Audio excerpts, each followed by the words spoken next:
Good morning. We've got a little bit of cloud cover. Keeps kind of going in and out, but hopefully it'll cooperate with me this morning. Coffee and a garden tour.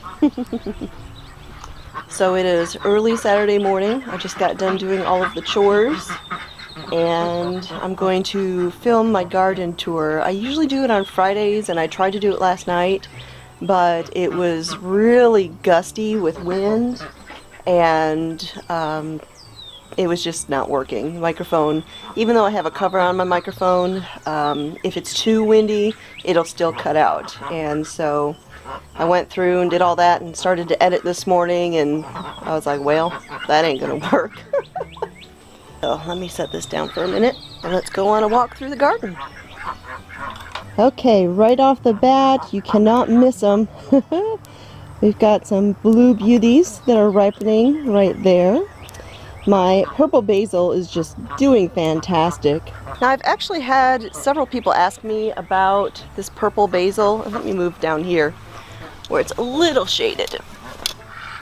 Check out that right there. Beautiful Dr. Wykes. So the purple basil. I've had a lot of people ask me about that purple basil and how I use it, and to be honest with you, I think it tastes very similar to classic Genovese basil that you use in Italian cooking and all of that, your typical basil.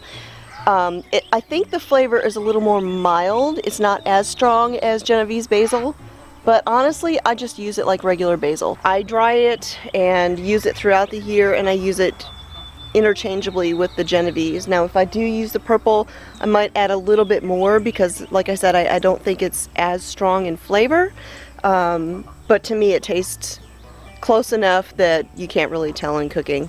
At least I can't, and you know. Alright, the loofah arch. I've actually been pruning this a little bit because it has just gone crazy, and I had to come in here and clean it off of the tomatoes and try and clear that out a little bit this week because they were just going crazy. Like I said, they go everywhere.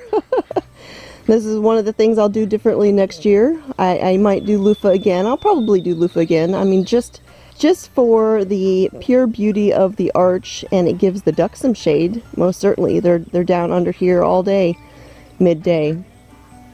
And they enjoy it, and if we get some loofahs out of it, fantastic. But the tomatoes are coming along. I've been having to come out here and do my hornworm check because earlier this week I found a little baby hornworm in this tomato bed, and I saw it, and at first I thought it was a sucker because I was looking for suckers and pruning and doing all that, and I thought, why is that sucker laid over in the middle like that? And I noticed. I looked closer and realized that's because it's not a sucker. It was a hornworm. So far that was the only one. I immediately squished it and the ducks ate it.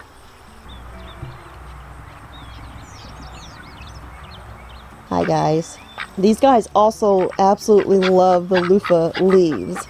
And so when I'm pruning the loofah, I just throw the vines here on the ground. You can see some stems still laying there. I'll just let that break down in place. But the ducks absolutely love to eat the leaves off of those. So they follow me around while I'm doing this stuff. Now I have to tell you, this Tulsi basil is probably the most fragrant, wonderful smelling thing in the garden.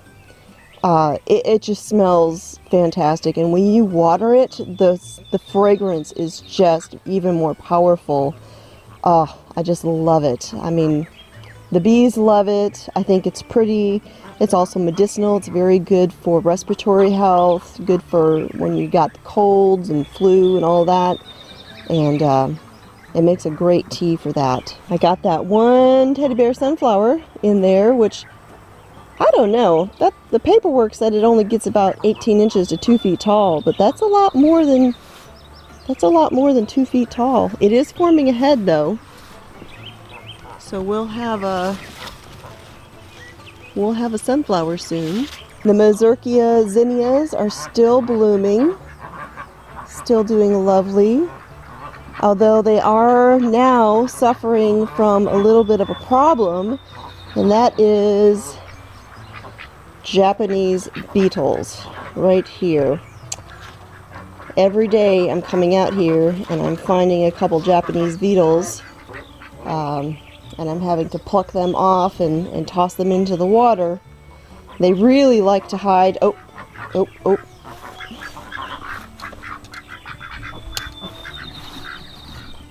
Hold on. I had to take care of that beetle before it was gone.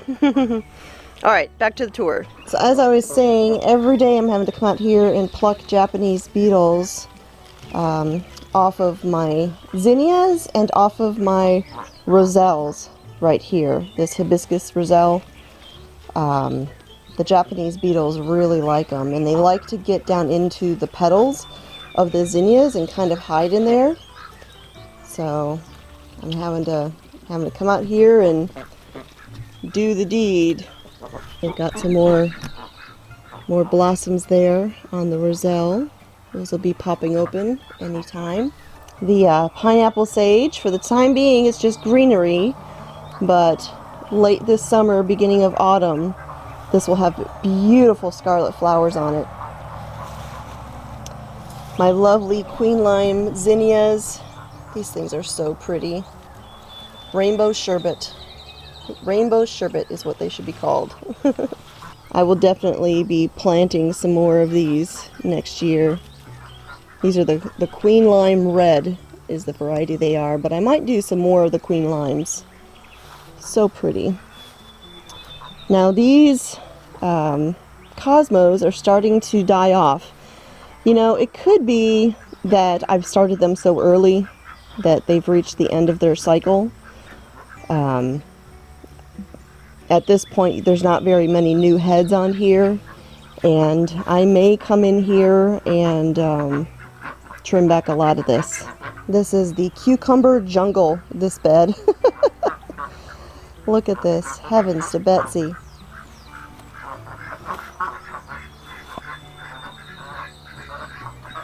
But we definitely have cucumbers. These Snow's Fancy Pickling Cucumbers just do really well. They grow up the trellis really well. They start producing right away. They seem to produce quicker than any of the other cucumbers that we grow.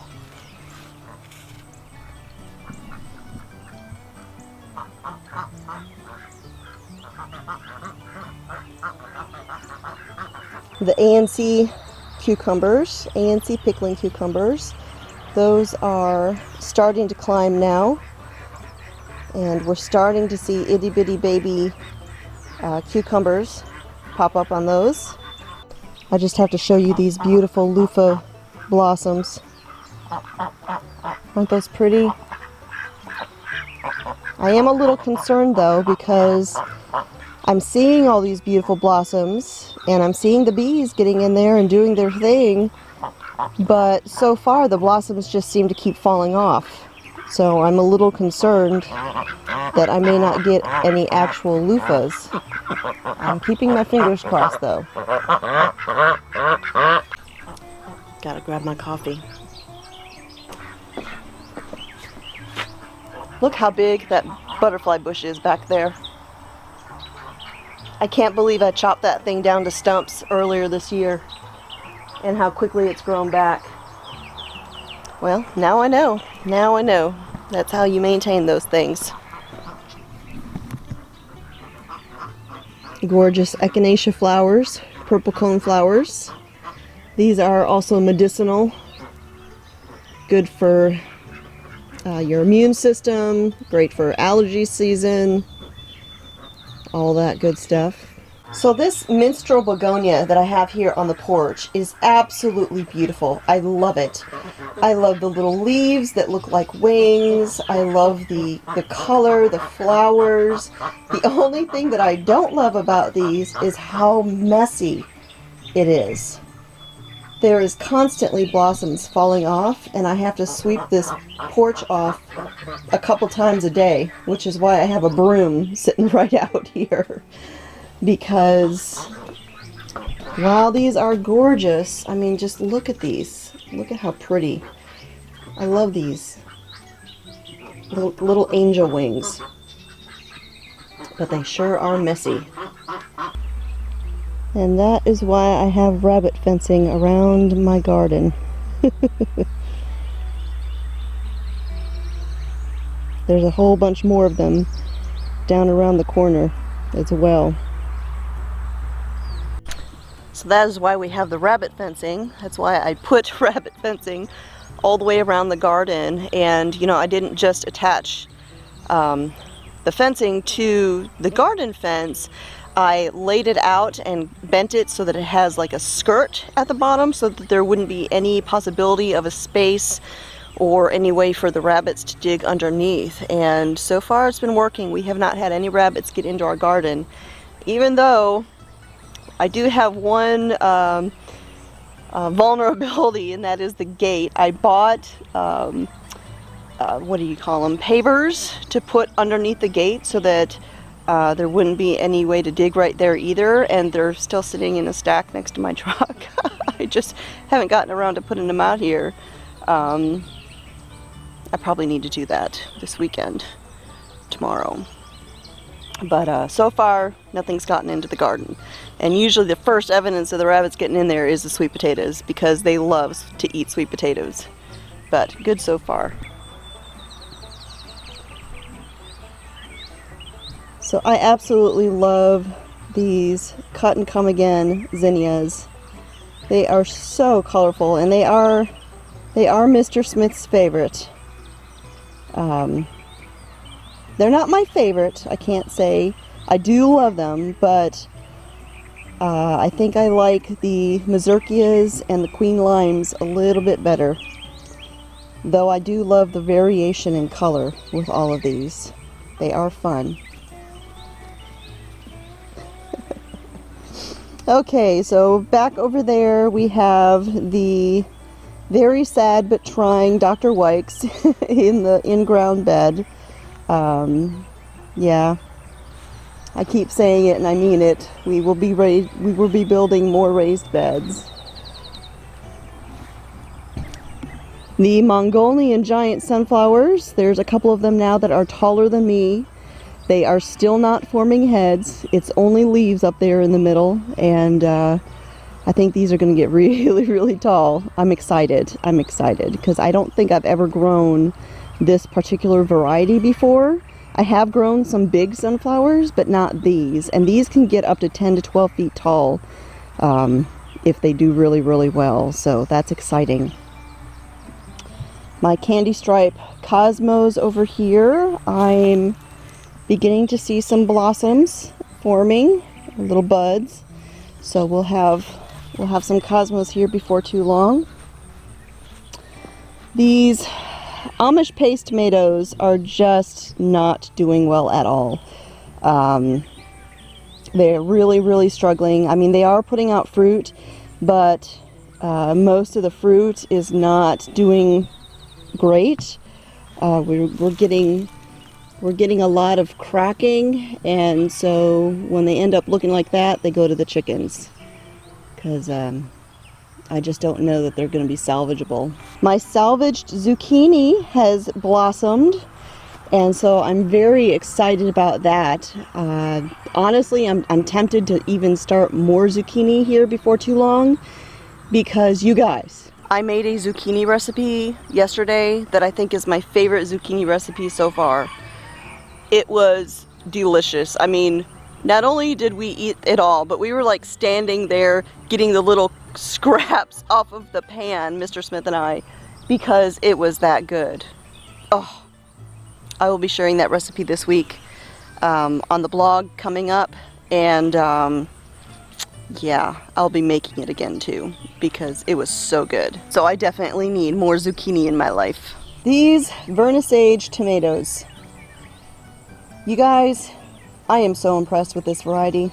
I know they're not huge tomatoes, they're not slicers or anything like that, but as far as how well they are doing, I mean, even these ones over here in the in-ground bed, this pitiful bed, they're producing. They're producing lots of tomatoes. I mean, look at them all. I'm very happy with this variety, and Mr. Smith says they are absolutely delicious. He loves them, so I think this will be a variety that will be going in the garden every year. My comfrey is getting established very well. Look at that gorgeous bell pepper. We've got bell peppers all over the place. That makes me so happy.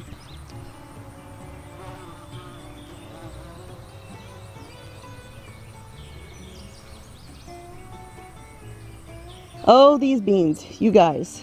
Last night, well, yesterday morning, I came out here and I picked a good bunch of them. And last night we had German green bean salad with supper. And there are still beans everywhere. So we are very pleased with how well these beans are doing, even though we had that very early on terrible pest attack. Clearly these beans have recovered. The NT Half Runner green beans. Now these ones here are not doing quite as well. Again, we had a pest attack, and these ones they're trying, but we're not getting very many beans off these. I didn't have high hopes, honestly, for these, considering how bad the insect attack was. I wasn't even sure these plants would survive at all, but they are giving us a few beans for us to try them out, and they're not bad. But I think I like the NT Half Runners better. Check this out. We've got sweet potato blossoms. This is the first morning that I have seen these. I'm excited about that. How pretty. My marigolds have finally bloomed. And speaking of blooms, you guys, look at the color on these cosmos. I mean, they're so bright that it almost blows out the camera. Gorgeous. Alright, so the Moon and Stars watermelon is starting to go up the trellis, and we've got blossoms all over the place, so I am hopeful that we will get some melons out of these so that we can try them. And speaking of melons, so I noticed over here right in the walkway, we've got a baby watermelon coming off of this vine. This is the Charleston Gray watermelon. Look at this. It's just going crazy. But you have got to see this. Look at how big this is. Last week this was about 2 inches, and now it is bigger than my hand. That is exciting. We've got another one right over there. That one's doing well. Oh, I see another one over there on the other side of the beans. Awesome, awesome. I do love watermelon. Now the Chinese noodle beans, I did go ahead and purchase some more of these so that we can maybe get a better outcome. I wasn't very hopeful that we would get anything out of these. Again, early pest attack, Mexican bean beetles, all that good stuff. But we have noticed that we are starting to get blossoms. So I think we'll get a few of these, at least to be able to try them. So here's the full zucchini bed over here, and you can see we've got lots and lots of blossoms.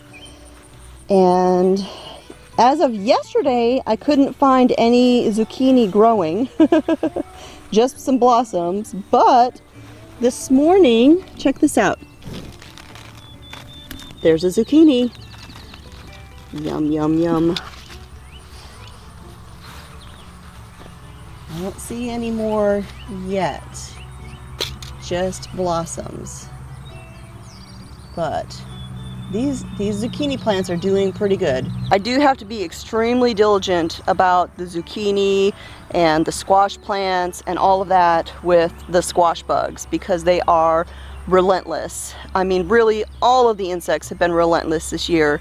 The Mexican bean beetles, the cucumber beetles, the squash bugs. I've seen some stink bugs, not predatory ones, the bad ones. So it's been a rough year for insect damage, and I think really that it has a lot to do with the fact that we had such a very mild winter. I mean, we had a couple snaps that were pretty cold, but overall we didn't have much of a winter, and it doesn't really kill anything off if it doesn't get cold enough. So speaking of squash, check this out. We've got candy roaster squash. We've got one there, we've got one there. We've got a nice big one over there. There's a couple more babies on this mound over here. So I'm anxious to give these a try. So the corn bed is officially done in. It's done for. When you've got corn that's only 2 feet tall and it's got tassels already, you know it's not gonna do anything. But the sunflowers that I planted among the corn is all coming to head. These were actually a variety, so there are all different kinds of sunflowers. There's like some red ones, there's some multi-blossomed ones, and they're gonna be making flowers pretty soon. The daggone beetles will leave them alone. So this is my pitiful butternut squash, and I know there's blossoms on here, but I'm really not expecting to get anything out of here.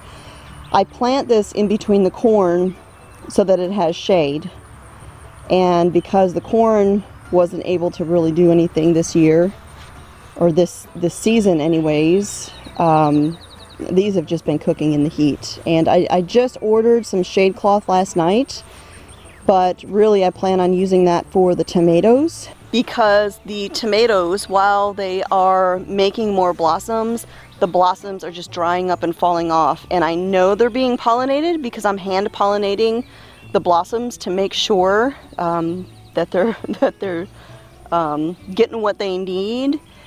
But it has been so hot, so fast, that there's only so much you can do. And so I'm going to try and figure out a way to do it, but I'm going to try and shade at least some of these tomato plants so that they can keep producing. And I still cannot get over how big these Dr. Wykes tomatoes are. Heavens to Betsy.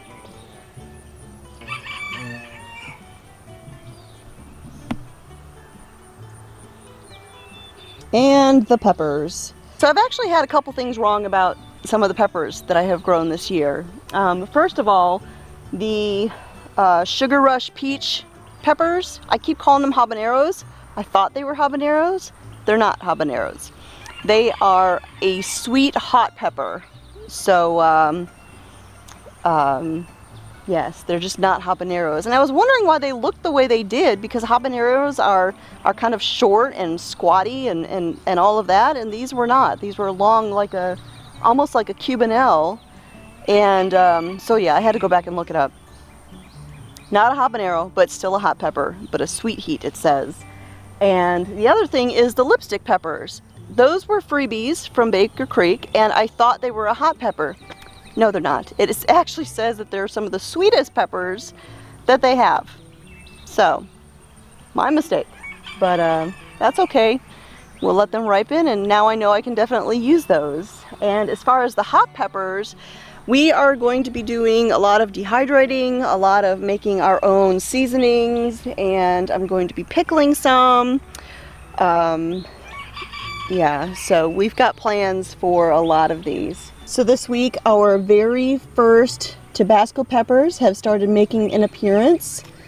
We've got little Tabasco babies all over these two plants. Of course, gazillions of those peach peppers and some cayennes. We've got some cayenne peppers right here.